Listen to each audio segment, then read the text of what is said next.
Hey, what's going on, guys? It's Non-Reality or ABC Master on Realm of the Mad God, and today I'm going to be making a video on which characters you should pick as a beginner, which characters I think are noob friendly or just better to play when you're first starting the game, because this game does get really intense later on and you will die a lot, and when you die in this game it is a permadeath and you can't get your character back. So we're just going to go down the list here. We're going to start is what's shown on Tier Maker. So we're going to start out with the Assassin.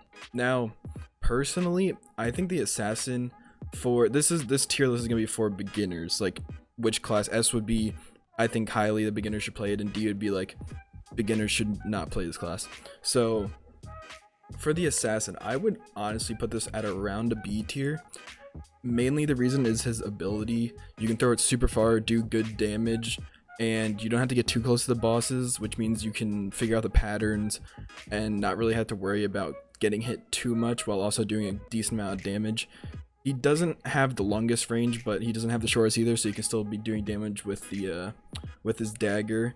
And on that note, I'm gonna be going over the items that each class has, but a lot of them are overlapping, so it's kind of I'm just gonna reference back to the other classes when I talk about that. So yeah, solid B tier. Next up, we're gonna have the Samurai. Now, personally, I don't really like the Samurai. I don't know why. All the new classes they've been adding lately, I just not a big fan of. I think I used them like the first day he came out, and then didn't really use them after that. So for the Samurai, honestly, I'm gonna put him at a C tier. I would put him at a D tier, but the thing is, he does have a good amount of defense to stay alive. So for a beginner, that could be good, but as a beginner, you're probably not going to be farming defense pots right off the bat, so you're not going to have his defense maxed out from the start. So I'm gonna set him at a nice C tier, and we're gonna move on to the Huntress. Now, for most of these longer range classes, I'm gonna be either putting them at an A or an S tier, because obviously if they're longer range, you don't have to get as close to the boss. So with that being said, like, you won't be getting hit constantly because you'll have a longer time to see where the shots are going and dodge them. Now, for the Huntress is the third bow class in the game. They actually do not have the newer class on here, the Bard, but we'll talk about that later. So for the Huntress, I'm gonna be putting him at an A tier, mainly because he's one of the worst of the bow classes. He does have that range, but his trap is, for me, lackluster. You know, it works about the same as the other one, which is the Archer, which I'll just bring up here to the S tier real quick and then talk about him, because both of them do pretty much the same thing: paralyze, slow, whatever matters what tier you're using. But you have to wait a bit for this trap to go off. You have to like throw it, and then it takes a while to land. For the Archer, you kind of just shoot it out, hits them, paralyzed, slowed, matters what tier you have, and that's it. So I'm gonna be putting the Huntress A tier and the Archer S tier. Now for the Knight, this is the only melee class that is gonna be above an A tier, I would say. Maybe the Paladin. We'll get to that. So for the Knight, he has insane amounts of health, insane amounts of defense, a decent vit rate, which I'll get into the stats in another video if you guys want me to. Just comment down below. So the Knight is an all-around tanky class, as Knights are normally. I used him when I started out, and I love this class. Now he is close range. I think it's about like 4 range at most, maybe 5 on his sword. So you're going to be really close range, so if you're going to be using this class, you really want to be careful with the shot patterns and not tank too many shots. Now let's move on to the Mystic. This is the first staff class that we have up. I personally do not like the Mystic, but as I said, he is a range class, so I will be putting him in the A tier. He's a solid character, nothing bad to say about him other than his stasis is annoying as shit. But yeah, solid class.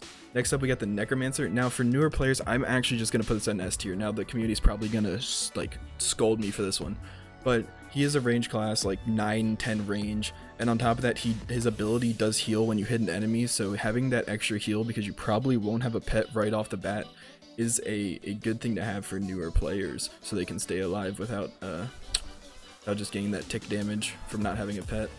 Okay, next up we have the Ninja. Fuck the Ninja. Yep, just fuck the Ninja. It's super squishy. His ability makes you run faster, so you just fucking run into everything. I have an 8-8 Ninja, but I don't really like using him at all. I kind of just have him as like a flex character. Definitely not noob friendly. Just don't. And you probably won't even have him unlocked right off the bat anyway. Alright, next up we have the Paladin. Now, I kind of lied. I'm going to put the Paladin at an S tier. try to have one of each class in S tier. Why not?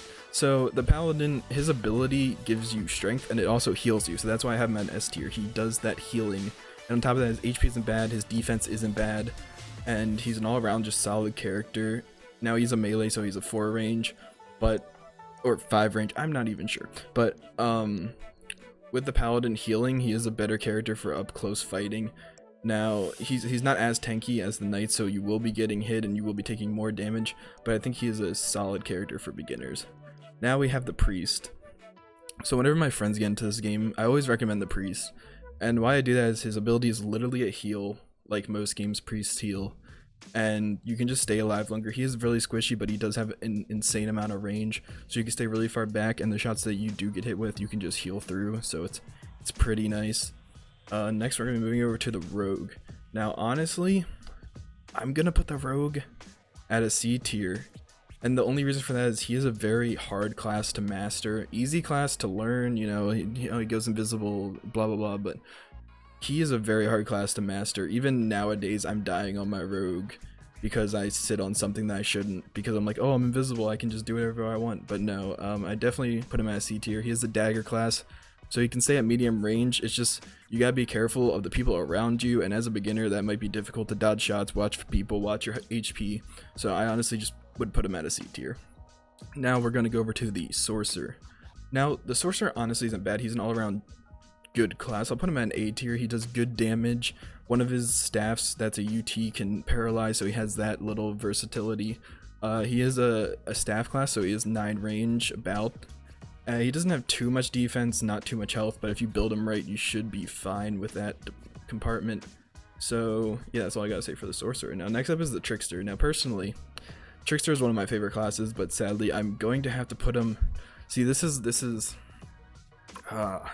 I'm gonna put him at a B tier. I'm gonna put him above the rogue. I know, scold me in the comments, I don't care.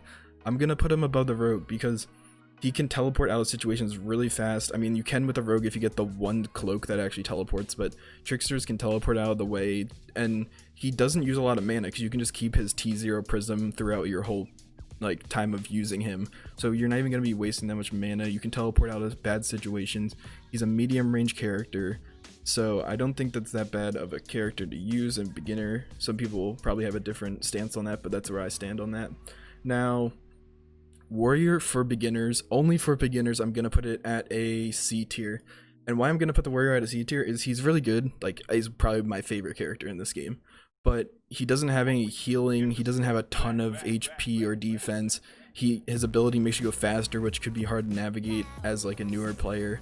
So I'm just gonna be putting him at a C tier. All around great class, but not for beginners. And then you got the wizard, the good old wizard. I'm putting him at a S tier because long range, and one thing is his spell does a shitload of damage. So with that, you'll be getting your soulbound in, which is how you get loot in this game. It's based off of how much damage you do, and then you get soulbound. And I'm just going to be picking him at S tier because it's easy for beginners to pick up. It's one of the first classes you have him right off the bat unlocked, and he does a good amount of damage. So yeah, that is my tier list. Take it as you will. Older players might disagree with me, but I think this is the best characters for beginners. Let me know what you guys think in the comments below, if you think that I should have switched some stuff around. And let me know what you want me to make a video on next. I know everything about this game, so if you guys want a certain video, just let me know. And I hope you guys enjoyed the video. If you did, make sure to like and subscribe, and I will catch y'all later. Peace.